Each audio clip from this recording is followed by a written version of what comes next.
For our panel, so we move to Kevin Leininger. And Kevin, your question will be directed to Eric Olson. Or Eric Doden, I'm sorry. Right idea, wrong network.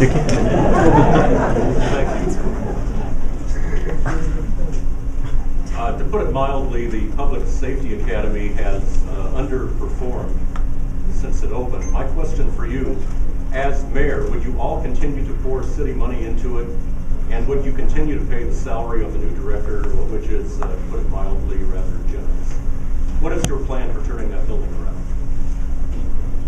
Well, I think this is part of creating a culture of innovation and entrepreneurship. I mean, one of the things that we do is we have a situation where we're not exactly making the income that we thought we would on something that we invested in. And that's why when you really look at my plan comprehensively, my plan calls for not being an equity player as a city into these kinds of things. But now we have a situation that we have to deal with, and we just have to be pragmatic about it. So I'm for empowering people to solve the issue. What we have to be careful of is we get some money from the state, and that money is partly contingent on us continuing to do our role as a city. And we don't want to create a situation where that money from the state will go away, as I understand it, talking with people at the Public Safety Academy. But we do have to create a culture where people have set clear expectations for what we expect out of them, then do the best that we can to make sure that they're bringing creativity and innovation to the process. And one of the things that was sort of sad to me was to see that some of the people that were very gifted, that were involved on the board, had left that board because they felt that they were unable to do that. I think that's got to change. And so I think there's some things that we specifically can do to make sure that we're utilizing that asset to the max of its ability. And one of the things that you do as a CEO is you make sure that your people that are responsible for those kinds of organizations or those kinds of departments are good asset maximizers. So I think it's very important that that we do that and that we try to solve that problem by making sure that we have the income necessary to take care of that building and not have taxes going to fund something like we do today.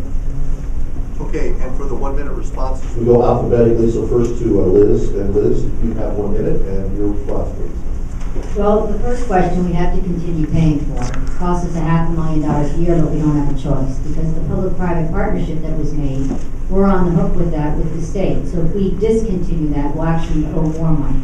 That's a clear example of a public-private partnership that was not carefully thought out. So would I keep the new director that was hired, which I might point out was never brought to City Council? That's exactly the problem with the mayor we have now. We find out about things in the paper. Thank goodness we have press.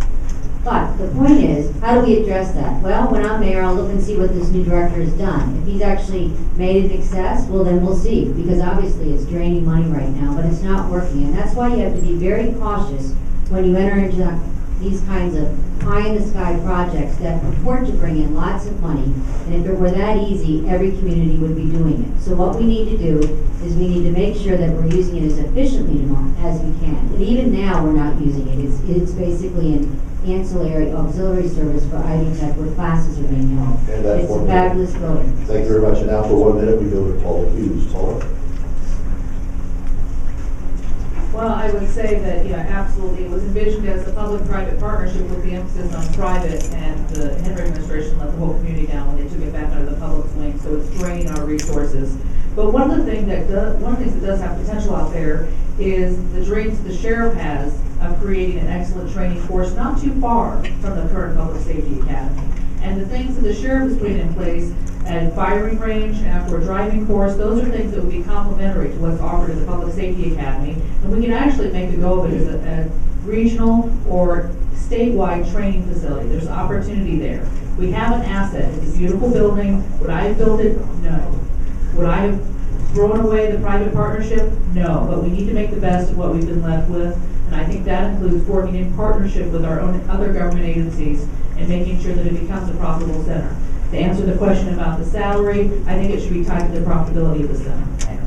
Thank you very much. With this 1 minute comment, Yes, I'm going to pass on the final 1 minute question, please. And Terrence, 1 minute, sir. Okay, the idea is for the people to understand how a city works in a small vision, but I don't think it's really making it. I think slowly but surely it should be resolved.